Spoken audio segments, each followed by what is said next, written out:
ang Office of the Vice President talagang nagtatrabaho po yan. Kahit nga hindi nyo marinig, hindi nyo makita, pero we just work quietly, we just work silently kasi ang target po natin talaga na matulungan, ang pinaka-target na matulungan natin, yung mga vulnerable individuals, yung mga unserved, yung mga underserved, nandun po tayo because for the Vice President, sila po yung pinaka nangangailangan ng tulong.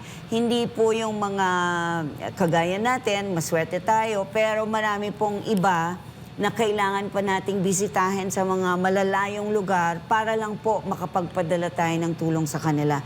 And the focus of the Vice President is there. Gusto niya po na magkaroon ng pagbabago ang buhay kahit papano ng bawat isang tao, umangat ang kalidad ng pamumuhay during the time that she is the Vice President. So, yun lang po. And tandaan na lang po natin, ang sinasabi po palagi ni Vice President Duterte, at tayo rin po sa Office of the Vice President, lahat po ng ginagawa natin is for God, for country, and for every Filipino family. Ang problema, kung tatanggalan na naman ng pondo or babawasan na naman yung ibibigay sa atin for next year, madami na namang mababawas na proyekto, kagaya ng medical and burial assistance.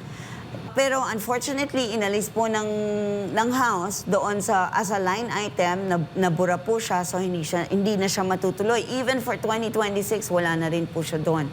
Yung Pansarap program, na nagbibigay tayo ng nutritional supplementation sa mga bata. Yung mga, alam naman natin na maraming bata ang pumapasok sa eskwela ng gabi pa, hindi pa kumakain. Hindi nakapag-dinner, hindi nakapag-breakfast, tapos papasok sa school. So marami tayong ganong kababayan na gusto sana nating tulungan, pero inalis nga po yung programa. Opo, pero nakikita pa rin natin na napakataas ng trust and approval rating ng pangalawang Pangulo kahit na hindi ibinabalandra yung kanyang pagmumuka sa mga ganyan. Kasi kung ibang politiko pa niyan, gagamitin lahat ng espasyo siguro, kukunin para mailagay lang yung mukha at saka yung malaking pangalan. Pati na yung mga services. Nakita natin yung mga sasakyan din. Office of the Vice President lang. Wala din pong pangalan ng pangalawang Pangulo, Attorney. Oo. Admar, parang hindi naman yata kailangan ni Vice President Sara Duterte na ilagay yung mukha niya dyan.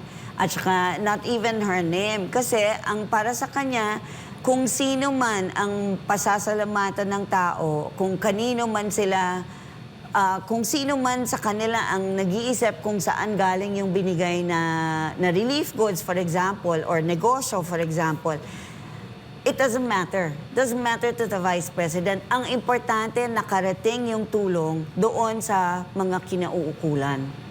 Pero pareho sila ng kanyang tatay na naalala ko yung video na nag-viral na parang nakokornehan siya doon sa malaking cheque. Yung mga cheque na ibibigay kung nakokornehan siya. Basta ang malaga lang sa kanya, maipaabot talaga yung tulong.